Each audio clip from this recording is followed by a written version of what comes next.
Pacotes de onda. Na física clássica, partícula e onda são conceitos distintos. Um objeto é uma partícula ou uma onda, nunca ambos ao mesmo tempo. Porém, a física moderna, especialmente no nível atômico, revelou que essa separação não explica tudo. Para resolver isso, surgiu o conceito de pacote de onda, algo que tem características de partícula e de onda. Então, o que é um pacote de onda? Bom, um pacote de onda é uma combinação de várias ondas de diferentes comprimentos de onda, ou frequências, que resulta em uma forma localizada, parecida com uma bolha ou aglomerado de ondas. Exemplos de pacotes de onda: um elétron que se move no espaço, e um fóton, partícula de luz, viajando por uma região. A figura do gráfico na figura 40.12 mostra um pacote de onda. Nele, vemos uma onda que tem início, cresce, oscila e depois desaparece. Isso é diferente de uma onda comum, que se estende infinitamente. As características importantes. Vai ser localização. O pacote de onda está localizado em uma região específica do espaço e do tempo, diferente das ondas senoidais comuns que não têm começo ou fim. A oscilação. Assim como as ondas tradicionais, o pacote oscila, o que é uma característica típica das ondas. E a marcação no espaço. Um pacote de onda pode deixar um ponto claro ao passar por um detector, semelhante a uma partícula. Isso significa que, de certa forma, o pacote de onda se comporta como partícula e onda ao mesmo tempo. Agora, os pacotes de onda e batimentos. Se você já ouviu dois sons com frequências ligeiramente diferentes tocando juntos, provavelmente percebeu que o volume sobe e desce em ciclos. Esse efeito é chamado de batimento. Ao analisarmos o conteúdo no livro, nos deparamos com a figura 40.13, que ilustra esse conceito. Quando duas ondas de frequências diferentes se sobrepõem, criam batimentos. Esses batimentos podem ser vistos como uma série de pacotes de onda, regiões de alta intensidade seguidas por regiões de baixa intensidade. Diante disso, veremos agora a fórmula dos batimentos. A frequência de batimentos é dada por...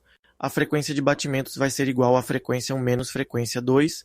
Então, se duas ondas com frequências muito próximas, chamadas de F1 e F2, são sobrepostas, a diferença entre elas, chamada de delta F, determina a frequência dos batimentos. A relação entre frequência e duração do pacote de onda. A duração de cada pacote de onda, chamada de delta T, delta tempo, está diretamente ligada à diferença de frequências, chamada de delta F, delta frequência. A relação vai ser ΔF multiplicado por ΔT é igual a 1. Então, em palavras, quanto menor a diferença de frequências, ΔF, maior o tempo de duração do pacote de onda, ΔT. Esse ΔF aumenta, ΔT diminui. Isso vai nos mostrar que, para criar um pacote de onda que dura muito tempo, é necessário usar ondas com frequências quase idênticas. E para pacotes de onda curtos, basta sobrepor ondas com frequências diferentes. Agora explicando visualmente a figura 40.14, onde mostra um único pacote de onda sendo formado pela soma de várias ondas com frequências próximas. No gráfico, as ondas que se sobrepõem variam em frequência desde um valor um pouco menor que F0 até um pouco maior que F0. Então, essa superposição cria uma região localizada, o pacote de onda.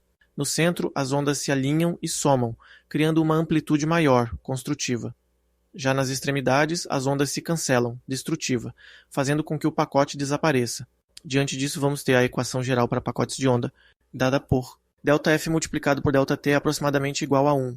Bom, para qualquer pacote de onda vai existir uma relação dessa aproximada, porque os pacotes de onda podem ter diferentes formas e a relação exata varia.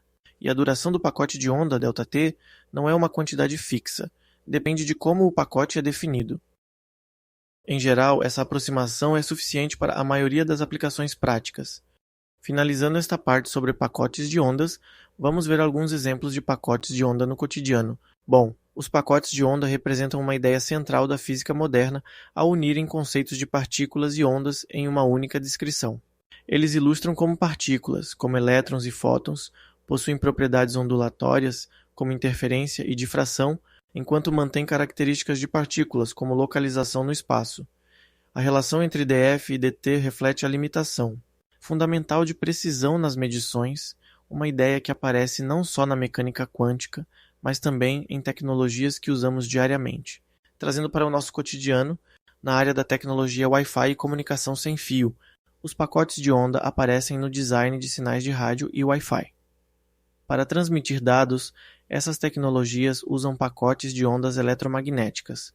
E a relação entre frequência ΔF e duração ΔT é crucial no processamento de sinais, determinando a largura de banda, frequências usadas para a transmissão e o tempo de propagação do sinal. Um exemplo direto vai ser as redes de alta velocidade, como o Wi-Fi 5G, que aproveitam frequências muito específicas para criar pacotes curtos e rápidos, garantindo mais dados em menos tempo. Também temos os instrumentos musicais.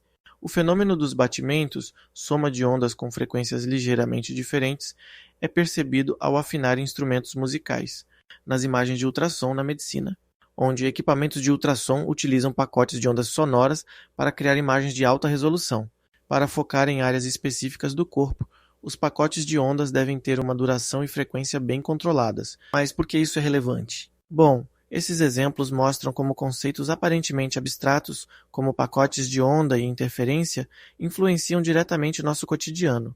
Da conectividade de dispositivos até avanços médicos e música, o entendimento desses princípios sustenta muitas das tecnologias que facilitam nossas vidas hoje.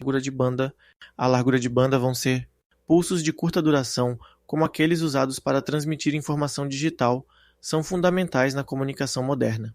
Sinais digitais podem ser enviados de diversas formas, em linhas telefônicas como breves pulsos elétricos, em satélites por meio de breves pulsos de rádio, e em fibras ópticas através de pulsos de laser. Independentemente do tipo de onda ou do meio, qualquer pulso de onda deve seguir a relação fundamental, que vai ser ΔF multiplicado por ΔT é aproximadamente igual a 1. A transmissão de dados e pulsos curtos. Para enviar dados a uma taxa alta, ou seja, muitos pulsos por segundo, a duração de cada pulso precisa ser menor. Pulsos mais curtos são possíveis quando se sobrepõem ondas de uma faixa maior de frequências. Isso significa que um meio capaz de transmitir pulsos curtos deve ter a capacidade de lidar com todas as frequências necessárias para formar esses pulsos. A faixa de frequências que um meio pode transmitir é chamada de largura de banda. Já a relação entre largura de banda e pulsos curtos, existe uma relação direta entre a duração mínima de um pulso, chamada de ΔT mínimo, e a largura de banda do meio, chamada de ΔF banda. A equação vai ser ΔT mínimo é aproximadamente igual a 1 dividido por ΔF banda. Essa relação mostra que, para enviar pulsos curtos, é necessária uma faixa de frequências grande. E se a largura de banda for pequena, o pulso mínimo que pode ser transmitido será longo. Importância da largura de banda na comunicação. A largura de banda é crucial para a transmissão de dados digitais. Uma largura de banda maior permite pulsos mais curtos, resultando em uma taxa de transmissão de dados mais alta.